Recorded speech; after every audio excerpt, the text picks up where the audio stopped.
আসসালামু আলাইকুম। আশা করি সকলেই ভালো আছেন। আজ আমি এখানে নিয়ে এসেছি বেবি সুইট মিষ্টি। খুব সহজভাবে আমি এই রেসিপিটি তৈরি করেছি। আশা করি আপনাদের ভালো লাগবে।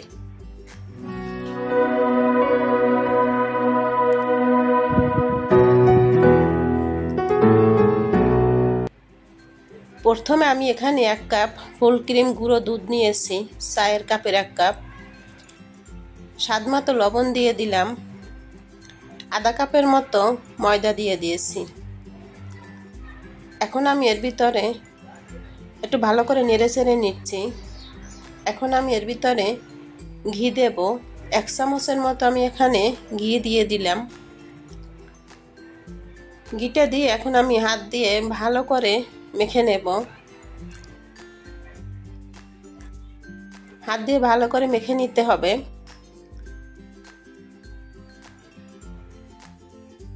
এখন আমি একটি কাপে 1 কাপ দুধ নিয়েছি।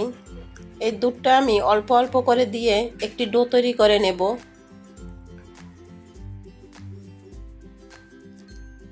একটি ডো তৈরি করে নিচ্ছি।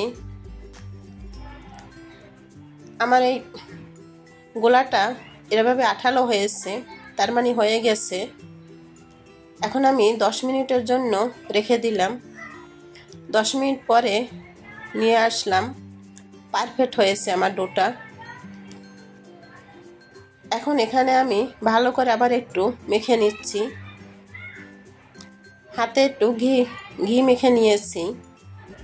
এখন আমি ছোট ছোট করে মিষ্টি তৈরি করে নেব। হাতের তালুতে নিয়ে এভাবে আমি হাত দিয়ে চেপে চেপে মিষ্টিগুলো তৈরি করে নেব। এভাবে আমি সবগুলো মিষ্টি তৈরি করে নিয়েছি। আমার এখানে প্রায় 30টির মতো মিষ্টি হয়েছে। ফ্রাই প্যানে তেলটি গরম করে নিয়েছি এবং মিষ্টিগুলো দিয়ে দিলাম। এভাবে আমি একটু নেড়ে চেড়ে দিচ্ছি।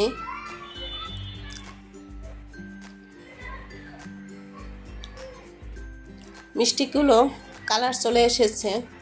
এখন আমি এই মিষ্টিগুলো তুলে নেব। সবগুলো মিষ্টি এভাবেই তুলে নিচ্ছি। এখানে একটি পাতিলে আমি 1 কাপ পরিমাণে চিনি দিয়েছি। এই 1 কাপ চিনির ভিতরে আমি 2 কাপের মতো পানি দেব। এখন 2টি এলাচ দিয়েছি, একটু ছিঁড়ে দিয়েছি। চুলায় বসিয়ে দিলাম। ফুটে আসা পর্যন্ত অপেক্ষা করব। ভালো করে একটু নেড়ে চেড়ে দিচ্ছি। এখন এর ভিতরে আমি মিষ্টিগুলো দিয়ে দেব।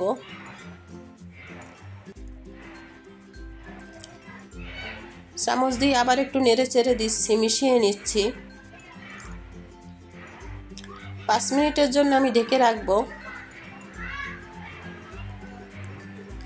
মাঝারি আঁচে আমি রেখে দিয়েছি। 5 মিনিট পরে আবার একটু নেড়ে চেড়ে দিচ্ছি। একটু চেক করে নিচ্ছি। এখন আমি আবার 5 মিনিটের জন্য ঢেকে রাখবো। তৈরি হয়ে গেল বেবি সুইট মিষ্টি। খুব সহজভাবে এবং অল্প সময়ের ভিতরে আমি এই রেসিপিটি তৈরি করেছি। আশা করি আপনাদের ভালো লাগবে। ভালো লাগলে অবশ্যই একটি লাইক দিবেন এবং সাবস্ক্রাইব করে পাশে থাকার অনুরোধ রইল। বাসায় একবার দেখবেন ট্রাই করে। নিজের হাতের তৈরি মিষ্টি খুব ভালো লাগবে। আল্লাহ হাফেজ।